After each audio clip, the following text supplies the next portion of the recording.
Welcome to TCCC-Plus, Day 1, Module 13, about casualty movement. Here we cover when and how to move a casualty, basic drags and carries, and reassessing after every move. Moving a casualty is dangerous, for them and for you, and on today's battlefield it is one of the most dangerous things you can do. The first rule of casualty care is the oldest one: do not get yourself hurt. Furthermore, you move when staying is more dangerous than going, and you protect what you have already fixed. This is not a new caution. Casualty recovery has always cost rescuers, and some claim that during the Vietnam War, around 1 in 10 casualties were wounded while trying to help a buddy. There is a well-known sequence to this. A point man is shot, a medic goes to him and is shot, a second man goes to both and is shot, 3 casualties from 1 wound, because nobody paused to ask whether it was safe to cross that ground. So, if the casualty can move to you, let them. If they can self-recover, tell them to. Some general principles for casualty movement include that you have to protect yourself, so move only when it is necessary and safe. Support the casualty's injuries as you move, and recheck bleeding control after every move, every time, because dragging and lifting loosen tourniquets, restart bleeds, dislodge airways, and kink decompression devices. Regarding back injuries and casualty movement, there is a reassuring point. In penetrating trauma, the spine is either hit or it is not, and immobilizing it almost never changes the outcome. In a very large series of penetrating trauma casualties, only a tiny fraction could have benefited from spinal immobilization. Therefore, there is no requirement to immobilize the spine before dragging a casualty out of a firefight if the injury is penetrating only. Blunt and blast casualties are different. There, spinal injury is more likely, so handle the spine carefully if equipment and the tactical situation allow. But remember that massive bleeds come first. There are a lot of different techniques for transporting a buddy, but they can generally be divided into drags, carries, whether they use special equipment, and by how many people they require. Drags get a casualty out of immediate danger fast, by the collar, the body armour, the shirt, the arms, or the legs. Carries move them further, with 1 person, like a pack strap carry, or 2, like a fore and aft carry, with 1 rescuer under the arms and 1 at the legs, both facing the way out. Litters, commercial or improvised, are best for longer moves and for protection. And consider keeping a drag line in your kit, a length of bright webbing around 7 or 8 meters with a chem light on it, so you can pull a casualty from cover without crossing the open ground yourself. Here's a video of some 1-person drags and carries.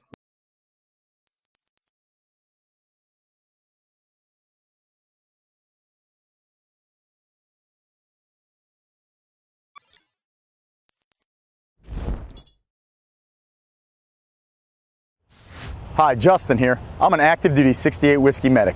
In this video, we'll be teaching you how to perform 1-person drags and carries. Rapidly moving a conscious or unconscious casualty from a point of injury to a covered position or a position of safety without causing further harm to our casualty is a critical step in TC3. While the kit or arm drag may be a means of dragging a casualty to cover or safety, it is not always efficient for longer distances and may increase the chance of causing further harm to our casualty. Use only when hostile fire gives the rescuer no other option. Grab the casualty by their equipment, a drag handle, a strap, or their arm.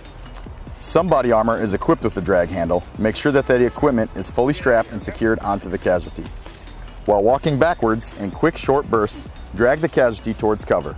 Injury can occur to either the rescuer or the casualty during training drills. Keep safety in mind. The neck drag is useful in combat because it minimizes the casualty and rescuer's exposure to enemy fire. Hold or tie the casualty's hands together at the wrists. A conscious casualty may clasp their hands together around the bearer's neck.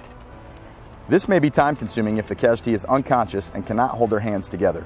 In this case, tie or strap the casualty's hands together to keep them around the rescuer's neck. Straddle the casualty in a kneeling face-to-face position. Loop the casualty's tied hands over your neck. Crawl forward, dragging the casualty with you. Keep the casualty on their back. This can be tiring for the first responder if the patient is heavy or wearing a lot of gear. This method cannot be used if the casualty has a serious arm injury or amputation. If the casualty is unconscious, their head must be protected from the ground. The cradle drop drag is effective in moving a casualty up or down stairs, steps, or short distances. Kneel at the casualty's head with the casualty lying on their back. Slide your hands with palms up under the casualty's shoulders and get a firm hold under their armpits. Rise partially, supporting the casualty's head on one of your forearms.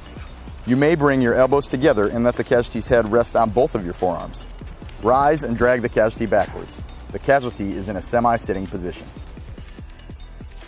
All right, now we're going to discuss the pack strap carry.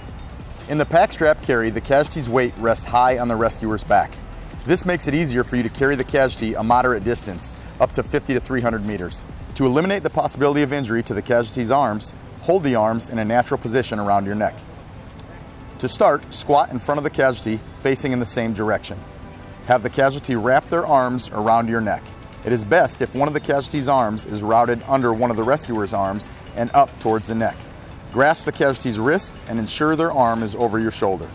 Lift the casualty from the ground to a standing position using your leg muscles. Bend forward and raise or hoist the casualty as high on your back as possible so that the casualty's weight is resting on your back. Once the casualty is positioned on your back, remain as erect as possible to prevent straining or injuring your back. Next is the support carry. This procedure should be used for a conscious casualty only.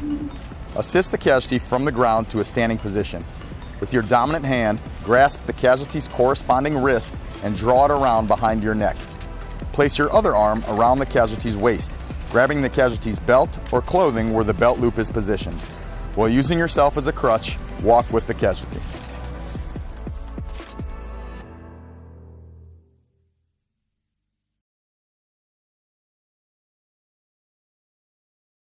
Here's a video of some two-person drags and carries.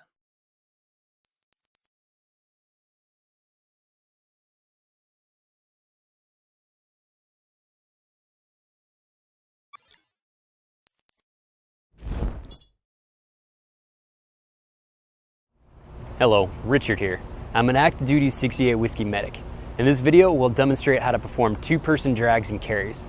It's a critical step in TC3 to be able to rapidly move a conscious or unconscious casualty from the point of injury to a covered position or position of safety, without causing further harm to the casualty.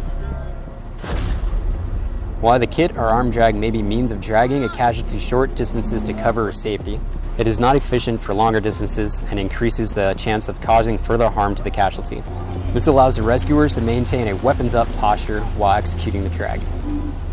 Align yourselves alongside the casualty. Each of you grab the casualty by their equipment, drag handle, strap, or arms.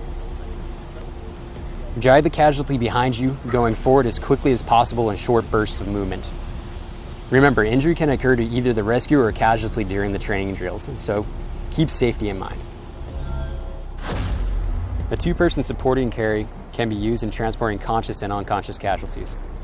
If the casualty is conscious, move the casualty to their feet and supporting by putting your arms around their waist. Grasp the casualty's closest wrist and draw that arm around each of your necks. If conscious and able, the casualty should use their arms to hold onto you.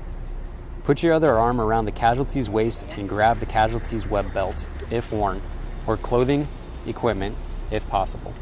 Lift and support the casualty while moving forward. Position the casualty on their back with arms at their sides. The taller of the two rescuers kneels at the casualty's head and faces the casualty's feet. That rescuer slides their hands underneath the casualty's arms and locks their hands together over the casualty's chest. The second rescuer spreads the casualty's legs and kneels between them, with the rescuer's back to the casualty's head. Then the second rescuer grasps the casualty's legs, placing their hands underneath the casualty's knees. Rise together and lift the casualty. And finally, walk forward together with the casualty.